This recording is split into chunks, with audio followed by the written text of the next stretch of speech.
Shalom, salam sejahtera untuk kita semua.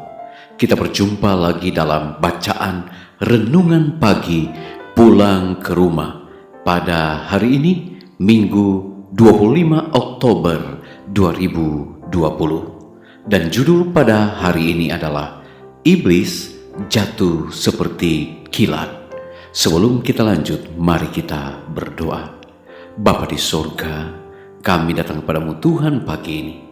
Berterima kasih oleh karena Tuhan telah menolong kami sehingga boleh menikmati lagi hari yang baru. Ketika kami akan membaca firman-Mu, biarlah Roh Kudus menuntun kami. Dalam nama Yesus kami sudah berdoa. Amin.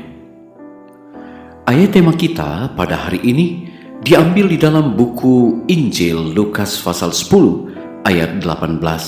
Firman Tuhan berkata, Aku melihat iblis jatuh seperti kilat dari langit. Saudara-saudaraku yang kekasih, dengan mempertunjukkan kebijaksanaan besar, rabi-rabi telah mengamarkan orang banyak agar jangan menerima doktrin-doktrin baru yang diajarkan oleh guru yang baru ini. Karena teori-teori dan kebiasaan-kebiasaannya bertentangan dengan ajaran nenek moyang.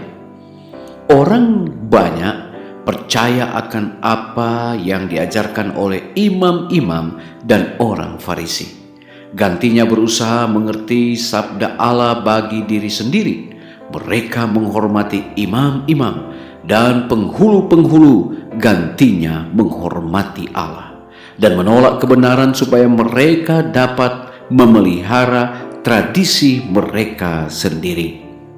Banyak orang telah mendapat kesan dan hampir terbujuk, tetapi mereka tidak bertindak berdasarkan keyakinan mereka dan tidak dianggap berada di pihak Kristus. Iblis memperlihatkan penggodaannya sampai terang kelihatan sebagai kegelapan. Dengan demikian, banyak orang menolak kebenaran yang sebenarnya terbukti menyelamatkan jiwa. Saksi yang benar berkata, Lihat, aku berdiri di muka pintu dan mengetok. Wahyu 3 ayat 20. Setiap amaran, teguran, dan permohonan dalam firman Allah atau dengan perantaran pesuruh-pesuruhnya adalah ketukan di pintu hati. Itulah suara Yesus yang meminta masuk. Dengan setiap ketukan yang tidak dihiraukan, kecenderungan untuk membuka menjadi lebih lemah. Kesan Roh Kudus jika tidak dihindarkan hari ini, tidak akan sama kuatnya besok. Hati menjadi kurang bersedia menerima kesan dan terjerumus ke dalam bahaya, tidak menyadari akan singkatnya hidup di dunia ini serta masa kekekalan yang akan datang. Hukuman kita pada masa penghukuman tidak akan diakibatkan oleh kenyataan bahwa kita sudah dalam kesalahan, melainkan dari kenyataan bahwa kita telah melalaikan kesempatan yang diberikan oleh sorga untuk mengetahui apakah kebenaran itu. Sebagaimana halnya dengan rasul-rasul, ke-70 murid telah menerima pemberian di luar kodrat alam sebagai suatu meterai bagi tugas mereka. Ketika pekerjaan mereka sudah selesai, mereka pun kembali dengan gembira seraya menyatakan, Tuhan, juga setan-setan takluk kepada kami demi nama-Mu. Lalu kata Yesus kepada mereka, Aku melihat iblis jatuh seperti kilat dari langit. Peristiwa tentang masa lampau dan masa depan ditunjukkan pada pikiran Yesus. Ia memandang bintang kejora ketika ia mula-mula dibuang dari sorga. Ia memandang ke depan kepada peristiwa kesengsaraannya sendiri, bila mana di hadapan segala dunia tabiat penipu itu akan dibukakan.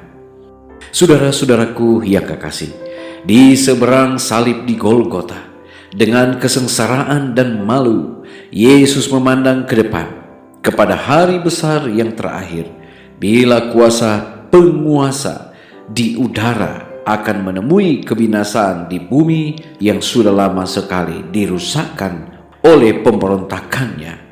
Yesus memandang pekerjaan kejahatan berakhir selama-lamanya dan damai Allah memenuhi langit dan bumi.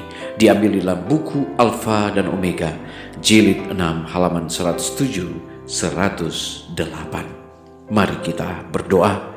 Bapa di sorga, terima kasih Bapa. Kami bersyukur oleh karena berkat Tuhan lewat firman pada hari ini menolong kami, mengingatkan bahwa iblis atau kuasa jahat itu, dia akan jatuh seperti kilat. Bapa di sorga, tolonglah kami bukan hanya memahami bahwa iblis telah mendapatkan satu pertentangan, mendapatkan ancaman, tetapi Bapa, ketika kami bawa firman ini, biarlah ini akan menolong kami untuk lebih dekat dengan Tuhan.